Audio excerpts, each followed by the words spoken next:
The President is now on his way to the second floor for the inspection of some airport development projects such as the boarding bridge, runway lights, and air navigational system, among others.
May we request everyone to please settle down and proceed to your assigned seats. Our guest of honor will arrive in a short while.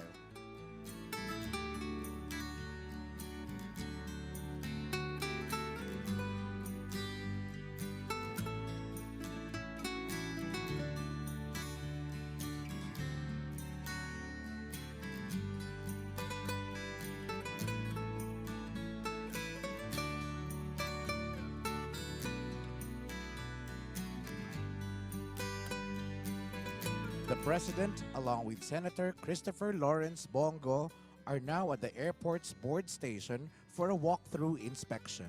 They are joined by Transportation Secretary Arthur P. Tugade, CAAP Director General Jim C. Sidionco, and Attorney Danjun G. Lucas, who shall apprise the President on completed facilities of the airport.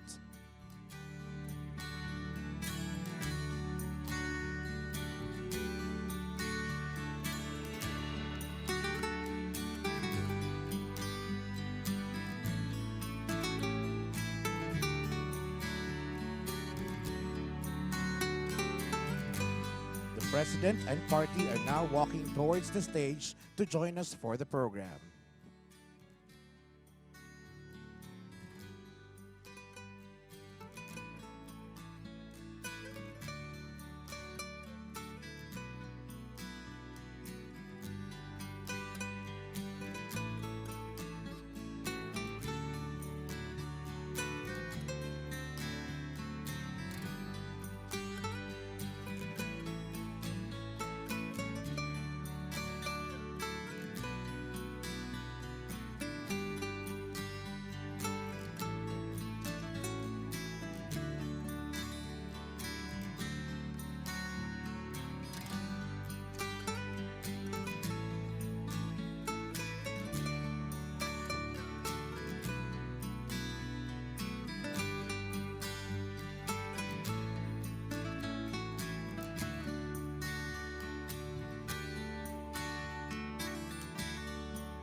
The President of the Philippines, President Rodrigo Roa Duterte.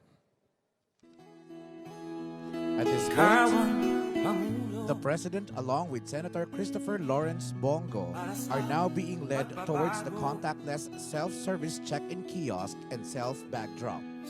The President is now witnessing how these key features of the airport are used, as demonstrated by Transportation Secretary Arthur P. Togade, CAAP Director General Jim C. Sidionco, and Attorney Danjun G. Lucas. Ikaw ang mag-aahon. May we request all our guests to please take your seats while we do the demonstration. Thank you. Korupsyon.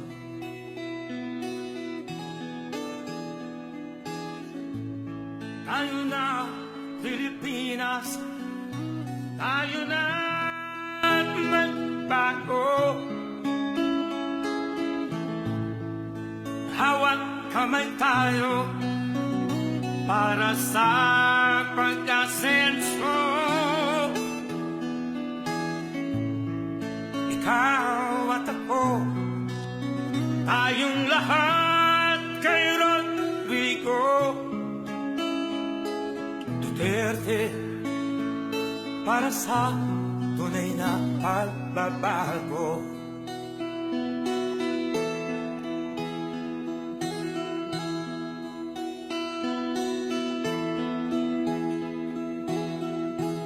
Masdan mo ang paligid, talamak mga krimen, rape, droga at mga nakawan, dapat nang mapigilan.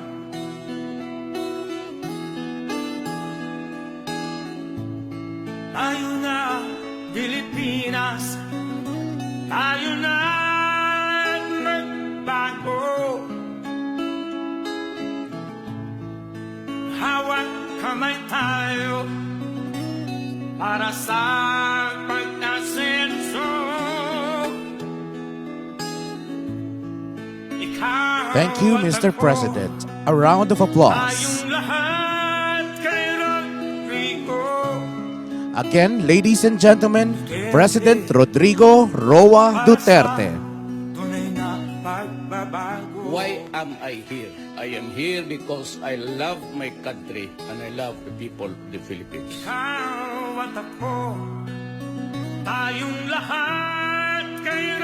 We may now be seated.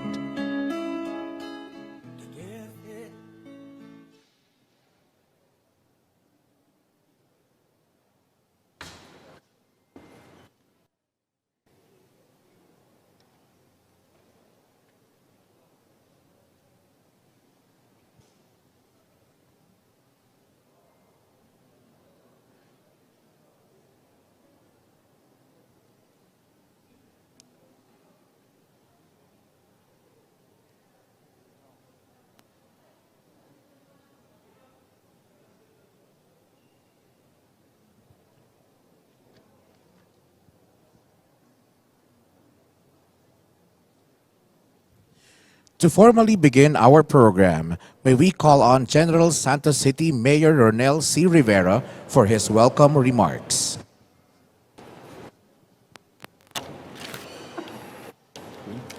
Good evening, everyone. To President Rodrigo Roa Duterte, to our Senator Bongo, to Secretary of Transportation Art Togade, ladies and gentlemen, welcome to General Santos City, the home of the champions, and welcome to the newly expanded and rehabilitated General Santos City Airport. The General Santos City Airport is one of the major infrastructure support facilities in Soc-Sargen region. It is one of the largest airports in the Philippines, located in an area considered as the key gateway to many parts in the region. Our city has an access road to and from adjacent cities and plays significant role as the regional hub for business and trade, particularly for the fresh and processed agriculture products. That is why we are one with the Duterte administration in its direction towards enhancing mobility, safety, and connectivity that is apropos to airline travel, maritime travel, and road travel. With this, the local government unit of General Santos City is deeply grateful for the priority infrastructure program of President Rodrigo Duterte's administration, Build, Build, Build. This opens a wide array of opportunities, not only as an improvement of our infrastructure facility, but also an investment opportunity that will generate more economic activity for the city of General Santos and a multiple expanded growth to the whole nation. Together, let us witness the unfolding of more inaugurations and developments that will mark the history as the golden age of infrastructure. Once again, welcome to General Santos City and welcome to the newly expanded and rehabilitated General Santos City Airport. God bless us all and stay safe, everyone. Thank you, Mayor Rivera. Now, may we call on the Department of Transportation Secretary Arthur P. Tugade for his message.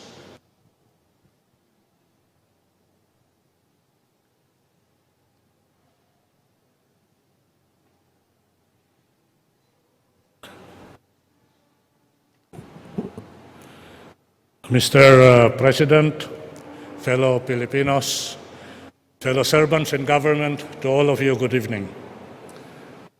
Alam nyo, nung nakaraang Huwebes, ang ating mahal na Pangulo ay nag-inspeksyon sa Calapan.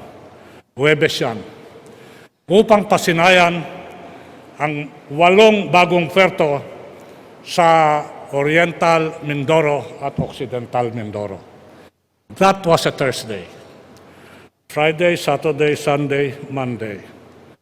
After 4 days, the President is here inspecting what the Department of Transportation has done insofar as the airport is concerned, insofar as the wharf is concerned.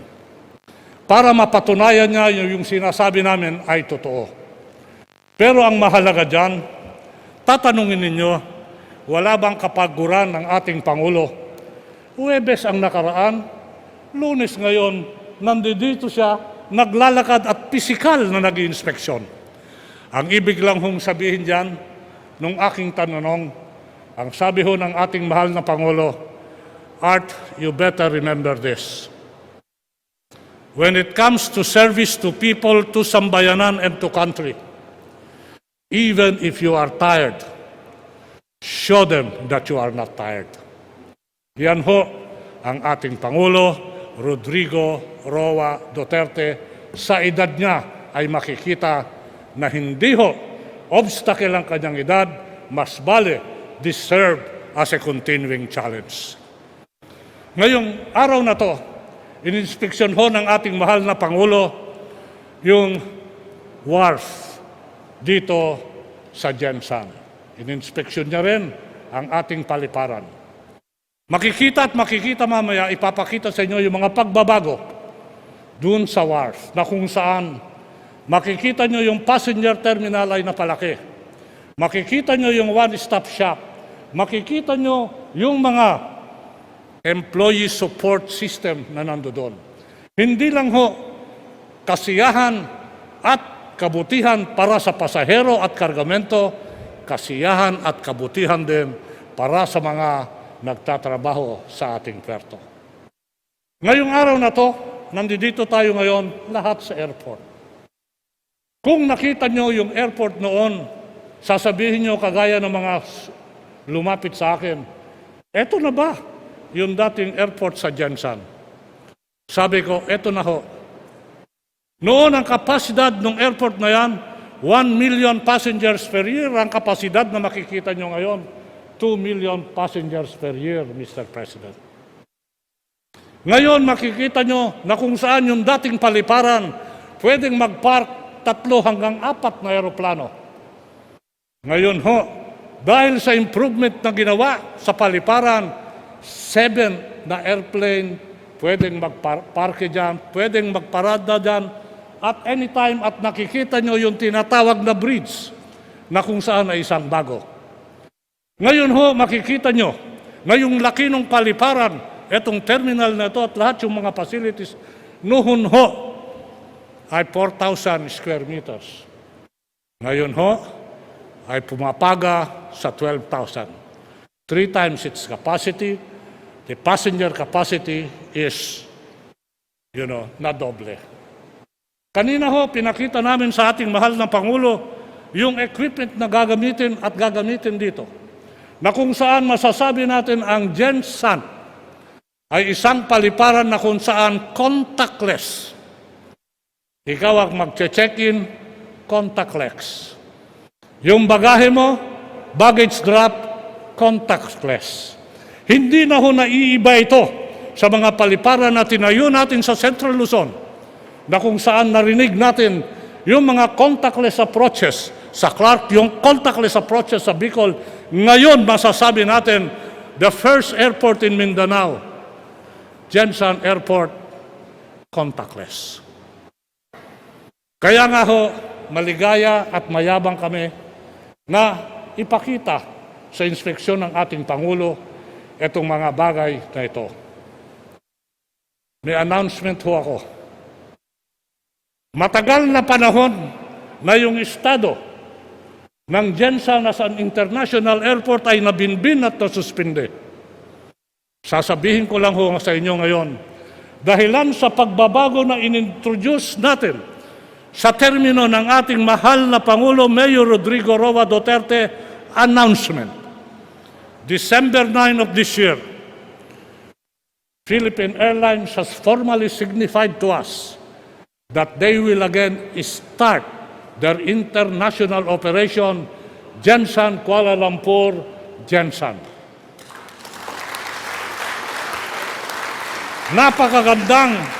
Napakagandang pangitain ito. Ito ho ang magpapakita na yung international airline business, yung international aviation ay kinikilala yung mga pagbabago na na-introduce ng CAAP dito sa paliparan ito. Masaya at masaya tayo ngayon. Tama lang. Pero sa ating pagsasaya, dapat lang wag nating kalimutan, pasalamatan yung mga taong nagbigay inspirasyon, lakas, suporta at tulong upang sa gayon magkaroon tayo ng isang paliparan na ganito. Of course, nandiyan dyan yung ating Pangulo. Binigyan niya ako ng inspirasyon, support, ayuda at tulong na kung saan maraming beses nagkaroon ako ng problema, ako'y lumapit sa kanya. Sir, may problema akong ganyan, may problema akong ganito. Antemano, like the magic wand of a fairy tale, masosolve yung pangangailangan ko. Mr. President, today I say, maraming salamat ho. You are a true president indeed for the Filipinos.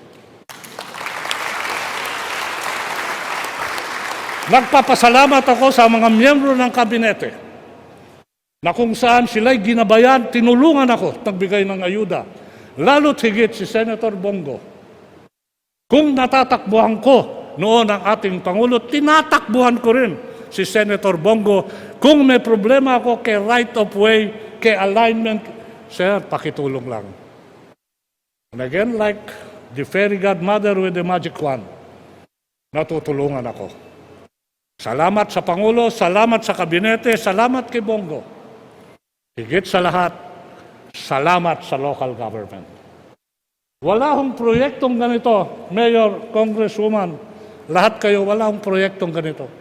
Kung hindi makikipag-isa, makikipagkapit-bisig ang local government. Na mayagpag at natapos itong proyektong ito, trinabaho ng tahimik dahilan sa tahimik kaming tinulungan ng local government. Local government sa inyo, maraming salamat.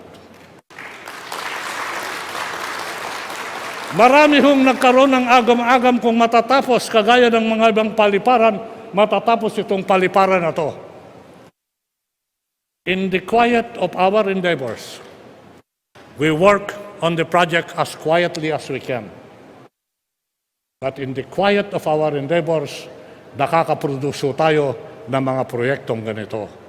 Sa sambayanan na nagtitiwala bagamat may agam-agam at sinasabi nila, in the quiet of their heart, kaya yan ng kagawaran, kaya yan ng Administrasyon Duterte, kinaya namin ngayon, kaya meron tayo ng ganito. And to you, I say to all of you, salamat sa inyong lahat, pagkat nandito kayo ngayon, upang ipakita yung pakikiisa ninyo sa Administrasyon Duterte, upang ipakita ang suporta ninyo sa mga proyekto ng Administrasyon Duterte. Sa inyong lahat, maraming salamat po at magandang gabi. Thank you, Secretary Tugado. At this juncture, may we call on Philippine Ports Authority General Manager J. Daniel R. Santiago for a project overview of the Makar Wharf Seaport Operations Building Complex. Mahal na Pangulo, Mayor Rodrigo Roa Duterte, isa pong muling karangalan na ihandog sa inyo ang isa pa pong port project na ginawa dito sa syudad ng General Santos na nauna ng pinasinayaan ni DOTR Secretary R. Tugade noon lamang pong Setyembre ng taong kasalukuyan. Ang proyekto pong ito ay naisakatuparan bilang pagtalima sa inyong kautusan na bigyan ng komportable at matiwasay na pamumuhay ang mga mamamayang Pilipino. Para po sa inyong kaalaman, mahal na Pangulo, kasama po ang proyektong ito sa kabuuang 484 na port projects na natapos po ng Kagawaran ng Transportasyon at ng Philippine Ports Authority sa loob lamang po ng 5 taon. May tinatapos pa po tayong mahigit 100 pang karagdagang proyektong pampantalan na nakatakdang makumpleto bago po matapos ang inyong termino bilang aming Pangulo sa susunod na taon. Dito po sa General Santos, may mga ilan pa pong proyekto ang DOTR at PPA ang isinasakatuparan upang sumabay sa ating pagbangon mula sa epekto na dulot ng COVID-19. Ang Makar Wharf, mahal na Pangulo, o kilala rin po sa tawag na Port of General Santos, ang siyang tinaguriang gateway port ng Region 12. Kamakailan lamang po ay natapos natin ang Port Operations Building ng Daungan upang mabigyan po ng sapat na pasilidad ang pantalan na itaguyod ang maayos na pagpapatakbo nito kasama na ang pagmonitor sa mga naglalakihang barko na dumadaong dito at sa iba't ibang klase ng kargamento na dumadaan dito kasama na po ang pinakamalaking export product ng GENSAN, ang tuna.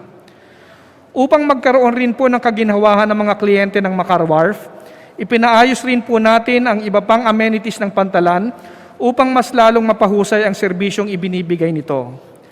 Ang multipurpose area naman po na pinapakinabangan ng Port Management Office of South Cotabato, Sarangani at General Santos o SOC Sargen ay sadyang ipinatayo po upang magkaroon ng balansing pamumuhay o work-life balance ang mga kawani ng pantalan at upang makatipid din po sa mga ibinabayad na renta sa mga lugar upang ganapin ang iba pang regular na aktibidad ng PMO, kasama na po ang mga siniserbisyuhang publiko nito. Maliban po rito, naisaayos na rin po ang rehabilitasyon at upgrading ng Western Wharf ng Pantalan noong Pebrero ng taong 2017 na nagkakahalaga ng halos 100 milyong piso.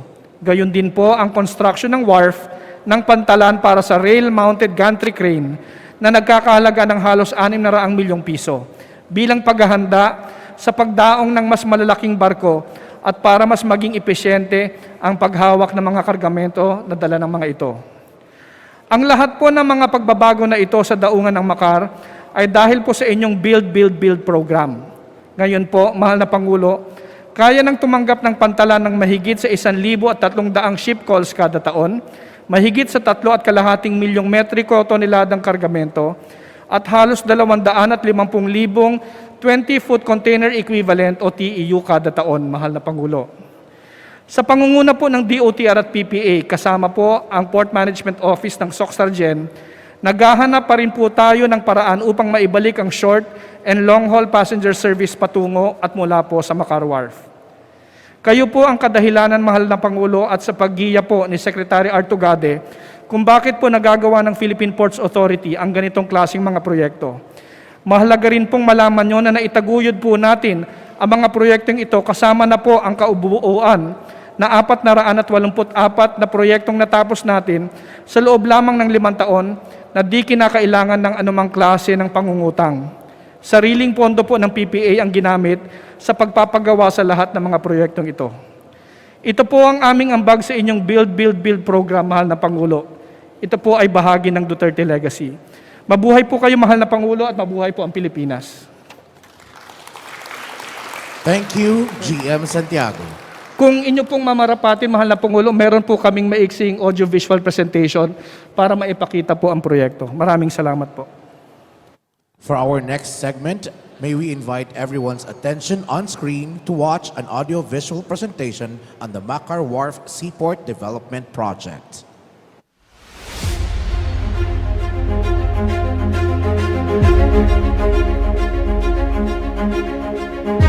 General Santos, dating kilala sa tawag na probinsya ng Buhayan hanggang sa matapos ang pangalawang digmaang pandaigdig.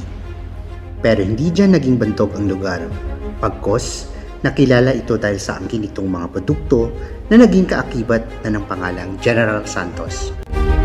Gaya ng tuna, sugpo, pinya, saging at iba't ibang klase pa ng marine at fruit products. At upang maipamahagi ang mga biyayang ito sa iba't ibang panig ng mundo at maibigay ang ginhawa at progreso sa syudad, naging kasama nito ang Port of General Santos o mas kilala sa tawag na Makar Wharf. Ang daungan mula sa taong 1975 ay siya ng pangunahing lagusan ng ginhawa at progreso ng lugar, kasama na rin ang iba pang bahagi ng rehiyon ng Sorsogon o South Cotabato, Sultan Kudarat, Sarangani, General Santos.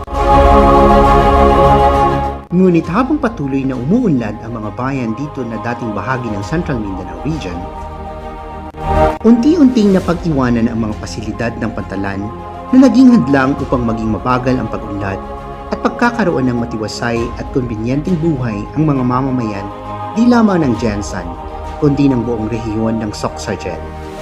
Sa loob ng halos 3 dekada na walang maayos at matinong pasilidad ang daungan. Nagkaroon lamang ng pag-asa ang pantalan dahil sa Build program na inilunsad noong taong 2016 sa pangunguna ni Pangulong Rodrigo Roa Duterte, kasama sina Kalihim Art Tugade ng Kagawaran ng Transportasyon at punong tagapamahalan ng Philippine Ports Authority na si J. Daniel R. Santiago. Mula sa sira-sira at kulang-kulang na infrastruktura, nagkaroon ng sakto, maganda at sapat na pasilidad ang pantalan upang tanggapin ang mga naglalakihang barko na nagdadala ng pag-unlad sa buong General Santos at sa lahat ng karating lugar nito. Ngayon, pagmasdan nating mabuti ang hugis at itsura ng Makar Wharf mula sa dating mukha nito. Heto ang pangako ng komportableng buhay. Heto ang pangako ng Build. Heto ang Duterte Legacy. Mabuhay ang Pangulong Duterte! Mabuhay ang Pilipinas! Congratulations, DOTR and PPA. A round of applause again. At this point, may we again invite everyone's attention on screen to witness an audio-visual presentation, this time by the CAAP on the General Santos City Airport Development Project. General Santos City was previously served by Buwayan Airport from the 1970s to 1996. The old airport could only cater to turboprop-powered aircraft and 60 passengers at any given time. The old airport's location also presented limited opportunities for growth. To better serve General Santos City, another airport was constructed and served the locality. This bigger airport began operations in 1997 with only 2 flights daily and was underutilized during its early years. Dati, ramdam ang init, sikip at hirap dahil sa makalumang kagamitan. Noon, limitado ang capacity ng airport, kaya limitado din yung mga flights ng mga aeroplano, kaya limitado din ang kita namin. But as the city's economy continued to grow, the airport's operational capacity strived to cope.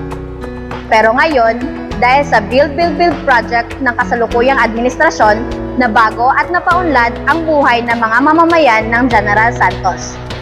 Maraming salamat po, Pangulong Rodrigo Roa Duterte, sa aming bagong General Santos Airport. Ngayon, sa pinalaking GENSAN Airport, malaki ang tulong sa negosyo namin at sa ekonomiya ng GENSAN. Kaya maraming salamat sa aming butihing Pangulo, Pangulong Rodrigo Duterte, sa pinagandang GENSAN Airport. Kaya magandang GENSAN po.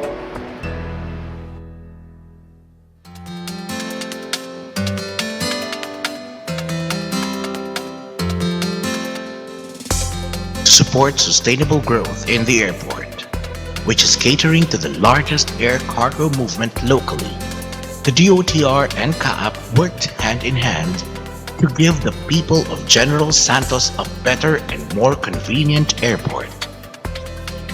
Now, General Santos Airport has been upgraded and expanded.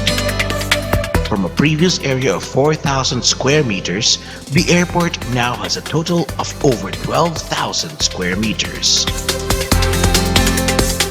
From the previous passenger capacity of 800,000 every year, the airport can now accommodate up to 2 million passengers annually.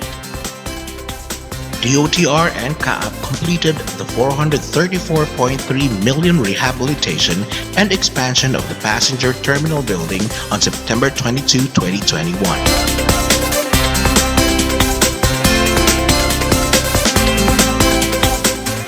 The airport is now also equipped with 2 passenger boarding bridges, a modern self-check-in kiosk, and a newly constructed 2-story CAAP administration building. The airport may now accommodate up to 7 aircraft consisting of 5 Boeing 747s and 2 Airbus 320s. CAAP has also completed the 107.2 million procurement and installation of navigational aids on July 25, 2021. These include the purchase of precision approach lighting system, runway guard lights, taxiway information signs, and mandatory signages, and has been fully capable of accommodating nighttime flights for the Filipinos and the traveling public.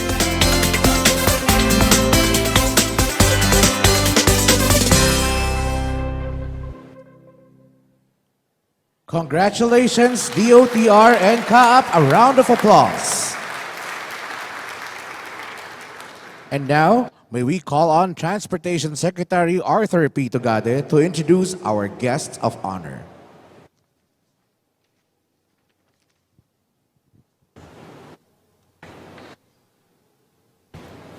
Fellow Filipinos, ladies and gentlemen, ang tunay na Pilipino, ang Presidente ng Republika ng Pilipinas, Mayor Rodrigo Roa Duterte.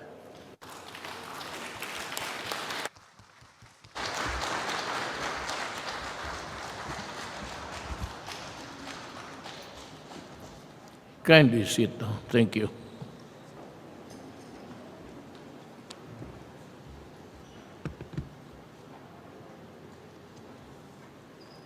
Transportation Secretary Arthur Tugade.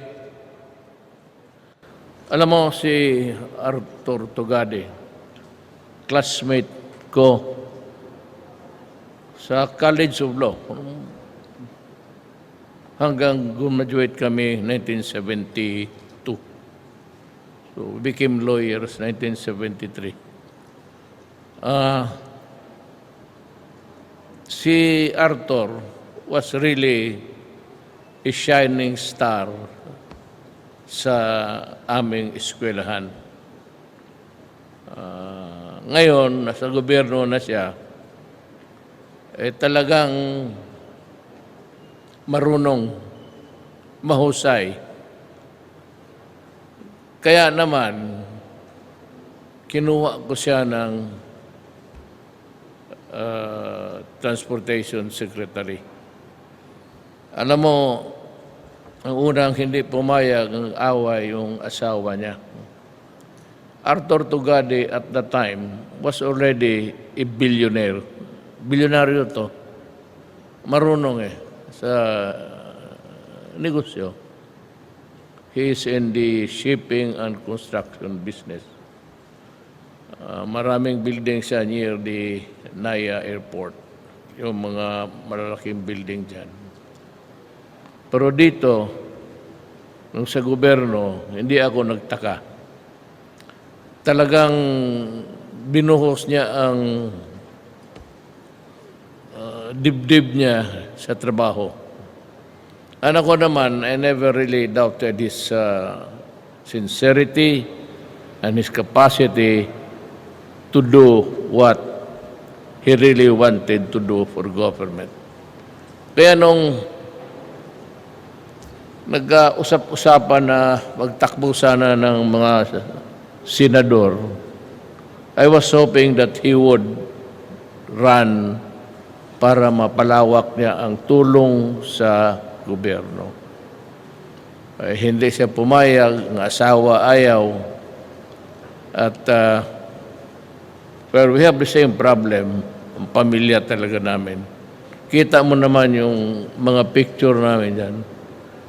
Puro kami nakatabi. Look at our pictures. It's bone-weary. Talagang pagod na at matanda na.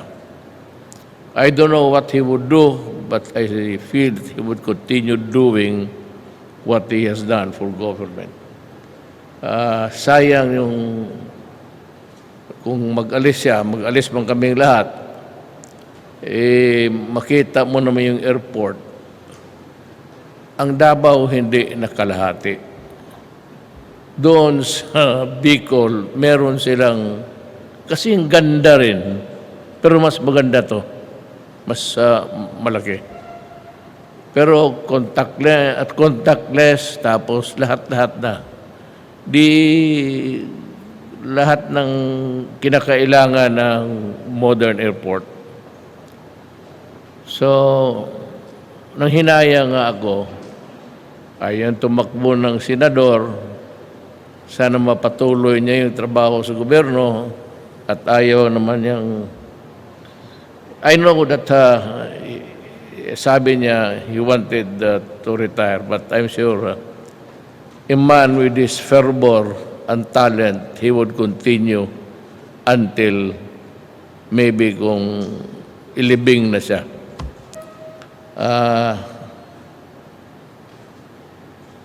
Gusto niya So, I leave you with kami, aalis kami sa gobyerno in a short while. But ako, pati siya, we are very happy that we were talking dito sa na may naiwan kami para sa tao. Pero yung adulation na yung pasalamat, wag na ho. Trabaho namin yan. Hindi na kailangan yung... I know that people feel that there is really parang the element of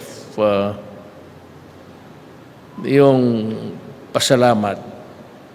Hindi naman kailangan yan kasi hindi naman pera ng gobyerno. Hindi naman kami ang nagpagod. Ang nagpagod yung gumawa nito mga trabahante.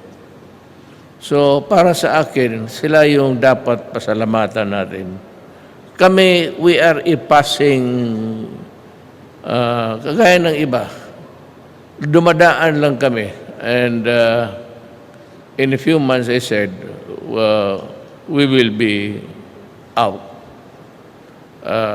Probably, I don't know, but baka mag-retire si Tugade. So with me, there are just things which I have to do before retiring, but not really staying for something na it's no longer our time. Ang buhay, it's always a time for everything. A time to be great, a a time to be small, a time to be a shining star, but a time to fade. And just maghanap ko na lang ng kanto kung saan kakasya. Ganon ang tingin namin sa buhay namin. Panahon-panahon ang mundo. Hindi na namin panahon. Pero sabi ko nga, may maiwan kami. It's not really na there will be a excess of admiration or pasalamat. Hindi na kailangan yan. Trabaho namin yan. At saka maligaya kami na magtingin na may naiwan kami sa lugar ninyo. And we do not really care if we are remembered or not. That's something irrelevant. Kasi, as I've said, trabaho namin yan. And we are just doing what we are supposed to do. So, the next is Labor and Employment Secretary Silvestre Bello. He's here. Kandi, tumindig ka muna bot para makilala ka. Tanggalin mo na yung maskara mo. Tatarapin. Yan, palaging naghahanap ng magandang babae. So, he cannot survive without yung ano niya, predilection. Bebot and I, ikwento ko na lang rin. Total, kumain naman siguro kayo ng almusal. Baka mag-abot tayo dito ng alas 4. Okay lang. Kami ni Bebot, kasama kami sa dormitoryo. Yung puro Ilocano, karamihan ng cabinet members ko, puro Ilocano. Yung kwarto niya sa dormitoryo, ang kasama niya si Dulay. Hindi kami anak ng mga mayaman, hindi kami taga Maynila. Pumunta kami lang doon para mag-aral. Di sa dormitoryo, si Dulay sa BIR, pati siya. Dulay is from Baguio, Bebot is from Isabela. Ang sabi nga nila, ayaw ko ng Ilocano. Ngayon, tatlong Bisaya na lang kami naiwan dyan sa kabinete. Puro Ilocano na. So, because there is maybe a tingin ko na mas marunong at maasahan natin. And even the cabinet, actually. There are so many cabinet retired military men. Hindi ako nagpapalakas sa military. I don't need it. I was elected by the people, not by the police or military. But yung tao na kinuha ko, itong mga military, maasahan mo. Pag sinabi mo, ito, gawin mo, tapos ganito yan lang yung panahon, gagawin yan. For example, si Mato, yung dolomite niya. Tinanong ko lang siya, sabi ko, kasi kaibigan ko rin. Dumaan dito sa Davao yan lahat. Sabi ko, kaya mo ba? Sabi niya, kaya. Ganun ang sagot. Hindi magsagot ang military, magsagot ng subukan ko. Sabihin talaga niya, kaya. Pinilit niya. There are criticisms about the use of the dolomite and seems to be to some people an artificial. But alam mo, ang tao ngayon maligaya. And they are enjoying what si Mato did. He cleaned up yung I don't know what's the name of that, but yung area dyan at the back of the Yan. Wala namang pangalan yan eh. Pero ngayon, artificial nga. But it has made people happy. And they are there congregating. At maligaya naman kaming tumitingin. Yan ang mga bagay na, alam mo, ang anak kong babae may sentimento yan. Alam mo, gusto niya ang airport niya. Kasi mayor siya eh. Gusto niya ang Davao. But during the first cabinet meeting, I was very emphatic. Nasabi ko, unahin na ninyo yung ibang lugar. Iiwan ninyo yung Davao. Because it would not look good kung pagandahin mo ang Davao tapos iiwan mo yung iba, mauna tayo. And even when I was mayor, if you go to Huna subdivision, puro simento yan.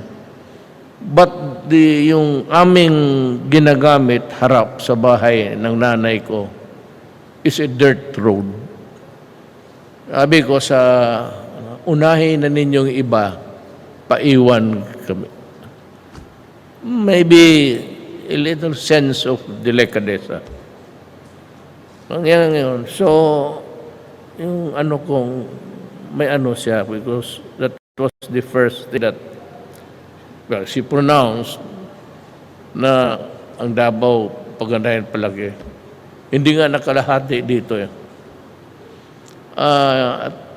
I'm very happy for you. But I'm sad for Davao City na baka hindi na maabot with a very limited time. Akala ko na mahabol pa rin ang Davao. But things ganun talaga. Baka panahon ni Silvestre Bello, but he is good. Maniwala kayo. I am not trying to glorify him before you. Tatakbo ng senador, but that's beside the point. Inyo na yan. But you have a very good man dito sa trabahante. He has served so many presidents. And I can assure you that hindi ako nagkakampanya. Basta mahusay. Mahusay ito at bahala kayo. It's your kung anong gusto ninyo. Then you have Senator Bongo. My aide for about 20 years. Well, kung tignan lang ninyo, hindi horizon, makikita ninyo yung mga tao. I cannot, totoo yan, there's a candidate who was using cocaine. And you can ask yung mga mayaman. And sabi ng police, bakit hindi natin hinuli? Bakit hindi mo hinuli, Presidente? Hindi mo alam ang mga mayaman. They go on yate, or in the air. Doon niya sila magsup-sup ng ano nila. Ako hindi ako nag-ano, pero kung maniwala kayo, total marami mga mayaman tanong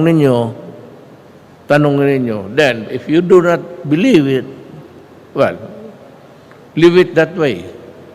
Basta sinabi ko, do not, let it not be said later on that I did not tell you. Alam mo,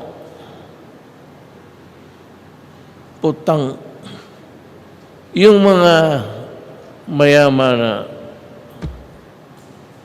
hindi pati yung mga addict lahat, they are a bunch of walang, alam mo, ang tao, kailangan may kunting disiplina. May kagaguhan man kami. Ako mismo. Pero may limit ako may boundary ako. I do not cross it. But there are things which I do because I have to do it. Nobody else would do it for us. Kaya sabi ko, itong mga durugista, you know, you destroy my country with you flood the community with itong mga shabu.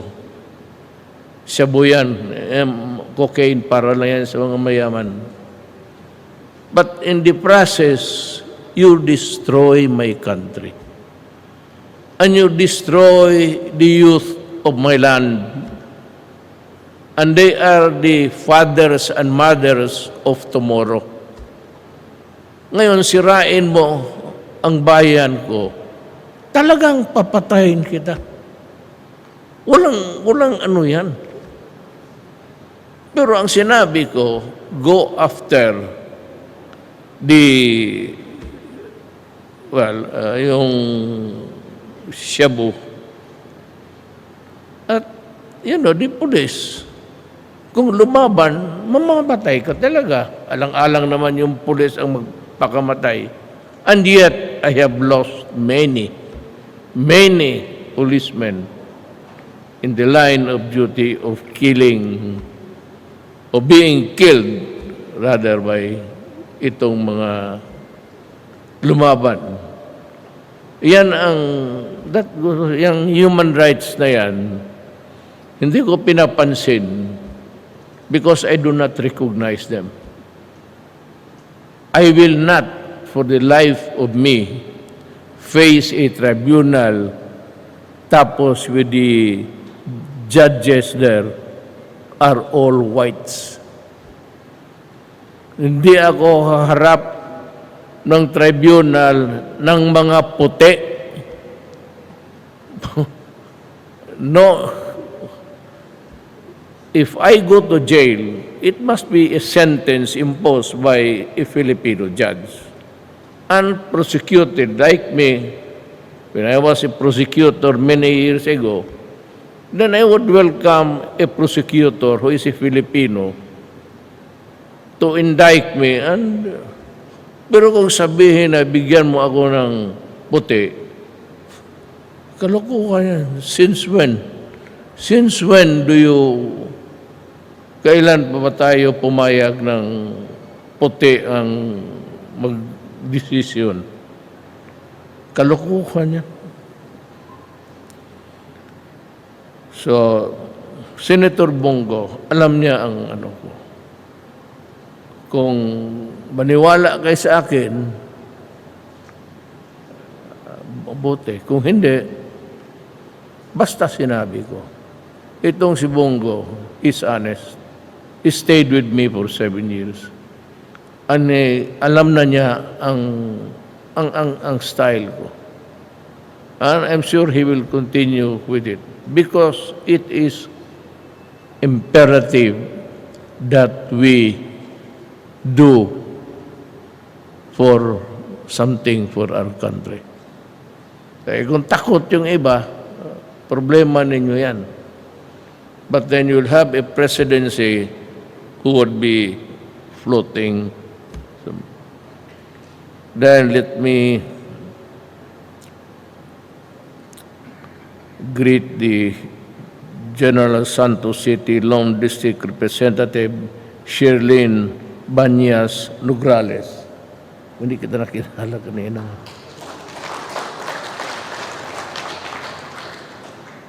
And we have the Deputy Speaker and South Cotabato 2nd District Representative Ferdinand Hernandez. Sir, kanina pa kita tignan, tinuturo nila ganun. Pero alam mo, matanda na tayo. Pag magturo sila ng tao, tinitignan ko na lang yung damit. The eyesight is no longer good at malayo. So, kanina tinuro na nila ikaw. Maguindanao Governor by Mariam Mangudadato. Ma'am, I think I had the pleasure of meeting you several times. I wish you good luck. General Santos, Mayor Ronel Chua Rivera, nadaanan ko because you would see, sabihin ko na lang totoo, marami akong disgrasya sa motor. I mean, I have big bike, naikot ko na itong Pilipinas. Big bike lang. Minsan dito sa GENSAN, ito yung paborito namin na rat-rat, especially that long part of the highway na haba, but 9 kilometers. Marami nang namatay kasama namin dyan. Pag-aso, okay lang. Anak ng pagkababoy, diretso ka na sa... May kasama kami na natumba, akala namin, pahanap namin kung kuhan, yung pala yung ulo, nandoon yung helmet, pati ulo. Headless na yung...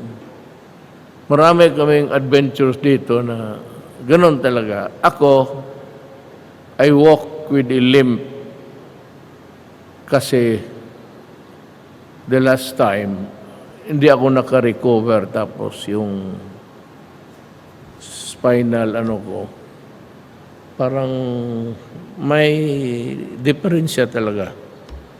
So, hindi na ako makalakad na straight. Medyo talagang may tama na ako. At nagmamotor pa rin ako. Kasi gusto ko rin mamatay na nakamotor. Ganyan man. Kung mamatay ka lang naman, doon na sa paborito mong, kung mabatay ka nang mabaril ka, walang kwenta. Well, it's a exigency, but not so much about dying how and where. Tantanganan Municipal Mayor Benjamin Figueroa Jr. Yes, sir. Pleased to meet you. Civil Aviation Authority Director General Jim C. Jujungko. All praises si Art Tugadi sa kanya. Sabi ko, may mga tao ka na gano'n, makakaroon ka talaga ng airport. You know, ang airport sa Davao, hindi nakakalahati. You have been there, I'm sure. Hindi nakakalahati sa space. Walang ganito. Kaya siguro yung, I don't know if she was here. Kung makita niya, hindi naman siguro baka inggit. Kaya may, yan siya. Kasi ako ang nagpigil na yung first cabinet meeting nga namin. Sila, Art, sinabi ko na, si Bebot na. Sabi ko, unahin na ninyo ang buong Pilipinas, huwag ang Davao. Ayaw kong makarinig na itong si Duterte, inuna niya kasi anak niya, gano'n. Sabi ko, wala kami. Kaya makita ninyong airport ng Davao nakakahiya. Ang liit. Tapos, hindi kasi ang ganda. Sabi ko nga yung mga taga Davao na galit. Ngayon nakita ko na ito. Sabi ko, lumipat na lang kayo sa GENSAN para maganda yung airport na sakyanan.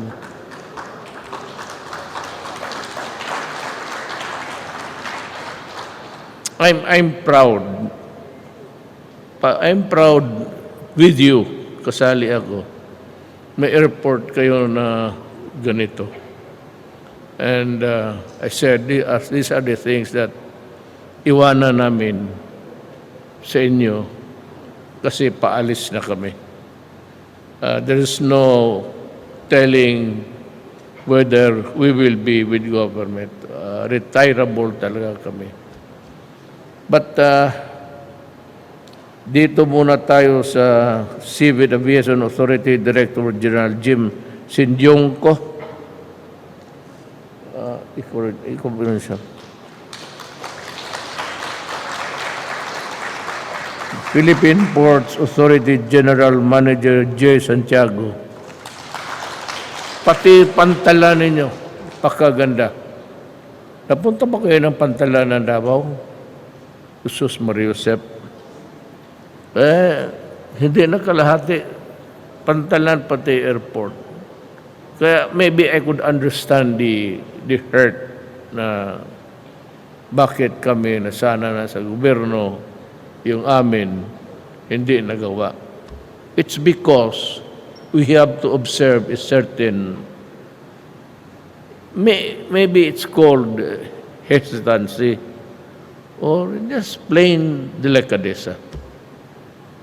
Unahin na ninyo yung total sa awa ng Diyos. Baka ang sunod na presidente gawin niya yung amin. Nandyan mo yung si Inday. So, good luck to them.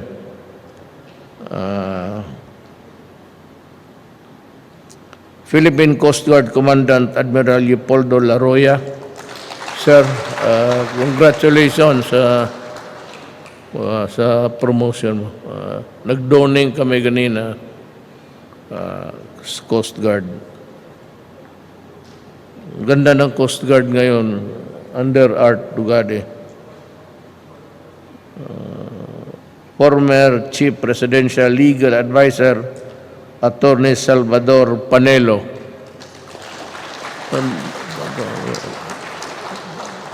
Tanggalin mo naman yung ano mo. Huwag kang matakot ng ano.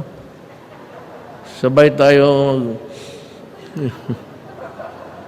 para makita ka ng tao. Ang problema niyan, you know, Sal, hindi ako nakakampanya. I'm not saying that vote for this. Ito sila, sinabi ko lang kasi kasama ko. Kung pag-usapan lang ninyo batas, Chief Legal Counsel nga, marunong talaga ito. Manghinayang ako kung he will also retire na marunong ito basta sa batas. Kaya lang, minsan yung his is a sartorial incongruity. Kasi minsan yung mga niya, mga hurindos, yung mga Louis Vuitton na may butas yung pantalon. Well, ganun talaga siya. He dressed up like that. It's his happiness, actually. So, he has a sons and grandchildren. Pero kung utak lang, well, sabihin ko sa inyo, mautak talaga ito. Like Bebot. Yung Secretary of Justice Bot, no? Oh. Naging Secretary of Justice siya at one time. Longest serving yung pagkaano niya, Secretary of Labor. Marunong talaga ito. Sino pa ba? Yung Paras, hindi ka man kandidato. Pati si lawyer, he's a presidential advisor. Pero hindi ko naman narinig na nagasalita. Ewan ko lang. But is also good. Mga taga-UP ito, itong Sal Panelo, pati si kami, wala kami sa ano. Ang nagdala lang sa eskwelahan namin yung wala yung baka ma-insulto ka, wala yung amin pitsuge na eskwelahan. Pero nag-graduate kami doon at mahusay naman ang takbo ng aming, actually we were classmates sa San Beda. So yung kwarto namin, Bebot Belio was Ateneo, Dulay Ateneo. Ang kasama ko dito, sa kwarto ko si Yasay. The one that would tell you know, when he was talking, never told us that he was not eligible because he was an American citizen. I never told you, ganun magsalita yun. I'm sorry that I forgot to tell you that let's say, yung Tagalog mo, yun ang English mo. Ako yung, the way I pronounce and everything, there's a tinge of it being Visayan. But of course, the cadence of my mouth follows the Visayan dialect. And I'm not abandoning it or changing it because I should be a Visayan all throughout my life. So sino pa ang nandito na mag-greet ko? Yun sanang si ano yung girl doon, kung sino yung pangalan niya, tanungin mo. May maganda dyan sa likod mo. Tinginin mo. Sige pa. Tumindig ka. Ay anak na, maraming, baka hindi ka, are you going home tonight? Baka hindi ka na matuloy. Ngayon, tapos na ako sa daldal ng sarili ko. But alam mo, ginawa ito ng PMS, Presidential Staff. Mahiya naman ako na hindi ko basahin yung ginawa nila. Kanila man ito, 2 pages. Kaya ako nagsalita ng pabalabag kanina. Istorya lang yon. Kasi kung basahin ko itong, it would take me about 3 minutes. Then magsabi na ako, thank you, uwi na tayo. Hindi ko man lang kayo matignan sa maganda karaming maganda, totoo lang. Patanggal mo yung senador ko, mabuhay ka dito. Basahin ko na yung para walang saman loob. Yung mga babae na dito ba yung mga yawa na yun? Baka batukan ko sa ulo. I am pleased to join everyone here today for the inspection of the General Santos City Airport Development Projects. I commend the Department of Transportation for the timely completion of these developing projects amidst the challenges of the current pandemic. Indeed, it is another significant milestone under our Build program that envisions to improve travel and mobility throughout the country as well as stimulate our economic activities. The initiative comes at a crucial time when General Santos City takes on the role as the gateway to Socsargin and the rest of Mindanao.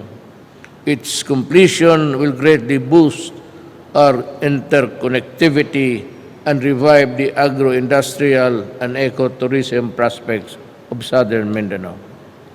Aside from this airport, we also completed the new port operations building complex at the Port of General Santos City. It now has improved capacity to ferry cargo services to effectively accommodate those who may wish to visit the province and do business in the city. I look forward to the results of the improvements of the city's airport and work that would spur economic growth and bolster transportation and economic activities.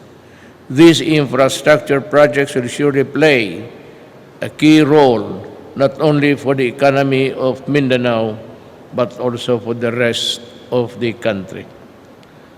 I am hopeful that the upgraded airport will generate more job opportunities with establishment of business establishments in the airport's passenger terminal. I am excited to see the outcome of the world-class airport in revitalizing the economy in the region to the improved accessibility and mobility of goods and people. On this note, I affirm my administration's commitment to deliver and accomplish long-lasting development projects that will improve a wide array of growth opportunities for the benefit of our people and even beyond my term. Despite the challenges posed by COVID-19, our government is steadfast in its commitment to provide better lives of our citizens by completing our projects effectively and on time. Let me continue to work in solidarity as we also continue to overcome our present challenges and build a better nation for generations of Filipinos. Daghang salamat sa inyong tanan. Yun lang pala. So, daghang salamat. Meaning to say thank you for your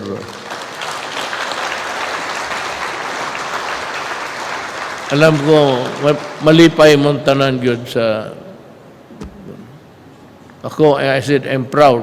I'm proud that we in government, tapos, I'm happy that you have this thing for you. Yun lang ho ang, well, that is the long and short of what I wanted to say tonight. Salamat po. Thank you, Mr. President.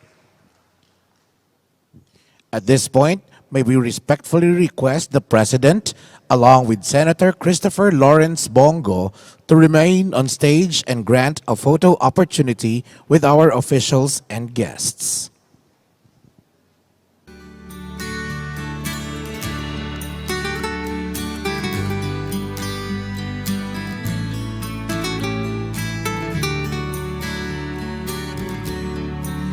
May we start with Department of Transportation and attached agencies officials. Please proceed in front of on stage. Next will be a group photo with the PCG officials and representatives of the newly admitted PCG Coastal Auxiliarists. Please prepare.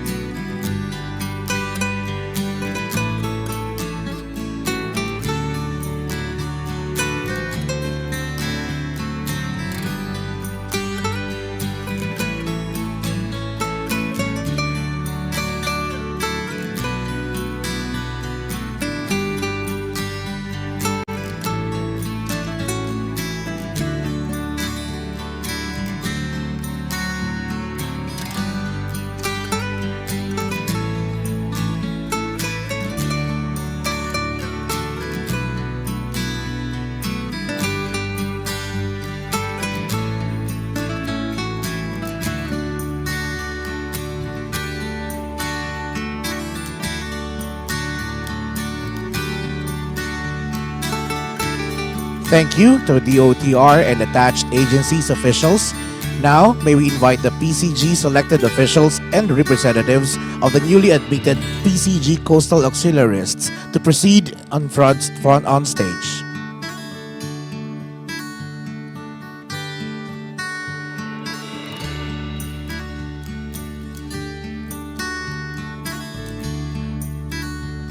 Next will be a group of photo with our PPA officials. Please prepare.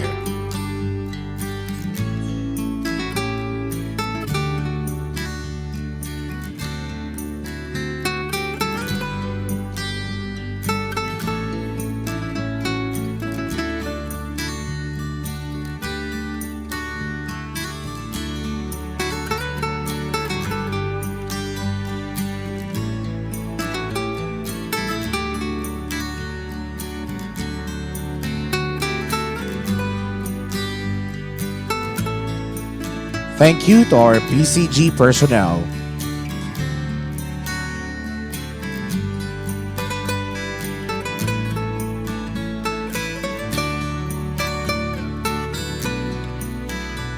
May we now invite our PPA officials to please proceed on stage. Next will be a group of USEC, ASEC, and RDs of national agencies, the undersecretaries, assistant secretaries, and regional directors of national agencies. Please prepare.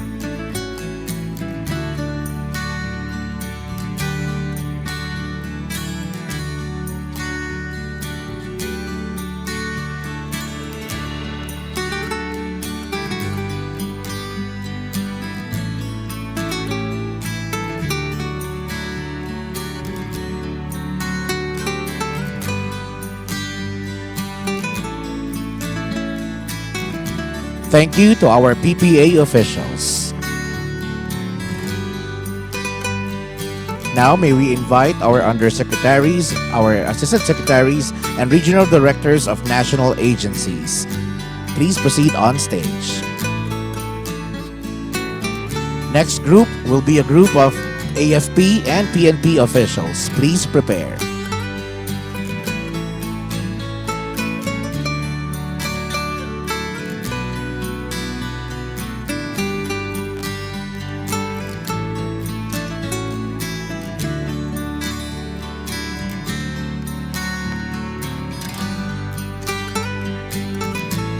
Thank you to our USEC, ASEC, and RDs of national agencies. Now, to our AFP and PNP officials, please proceed on stage. Next will be a group of airport and seaport stakeholders in 2 batches. First batch will be our stakeholder from Philippine Airlines. Again, we are requesting our photo op participants to please properly wear your face masks and face shields. And you may leave your belongings on your seats. Thank you.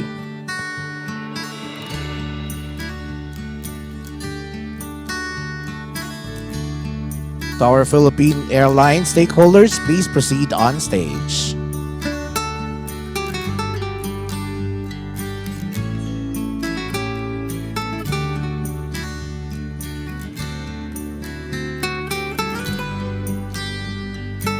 Next will be a group photo with AirAsia, Cebu Pacific, ground handlers, shipping lines, Chamber of Commerce and Industry. Please prepare.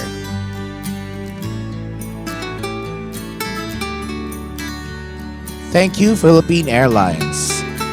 Now, AirAsia, Cebu Pacific, ground handlers, shipping lines, Chamber of Commerce and Industry, please proceed on stage.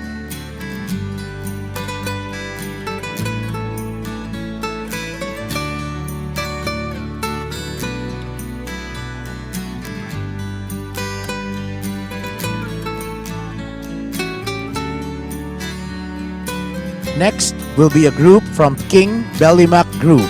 Please prepare. Thank you, AirAsia, Cebu Pacific, ground handlers, shipping lines, and Chamber of Commerce and Industry.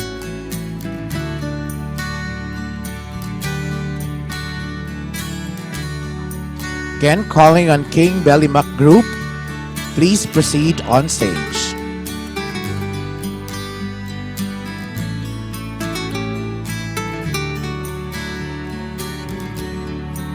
Next will be a group from South Cotabato Group, care of Mayor Figueroa. Please prepare.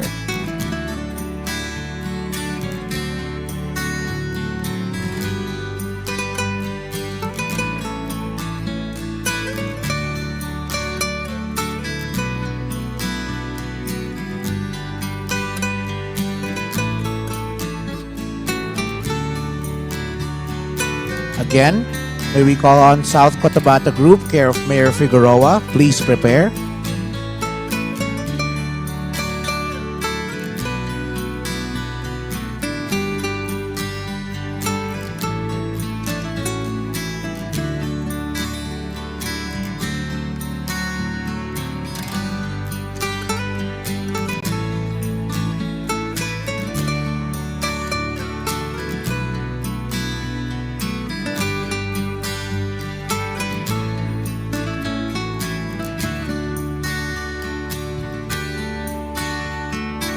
Thank you to King Bellimac Group. Now, South Cotabato Group, care of Mayor Figueroa, please proceed on stage. Please prepare for the individual photo opportunity. Congressman Sherlyn Banyas Nograles.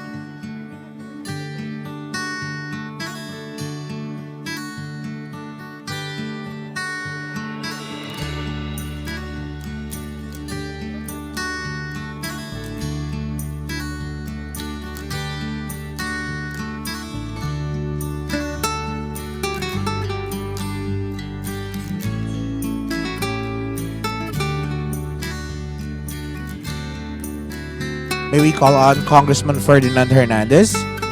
Please proceed on stage.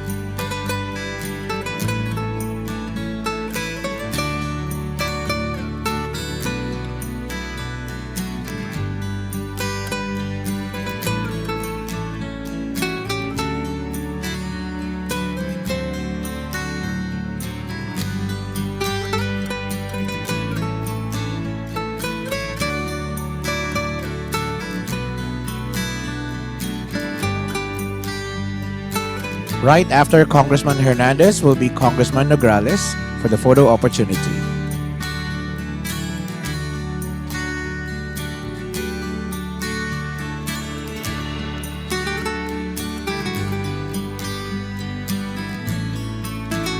Next, Congressman Sherlyn Banyas Nograles.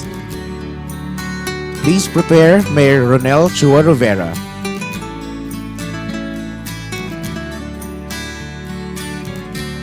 Thank you, Congressman Nograles. May we ask Mayor Rivera to please proceed on stage.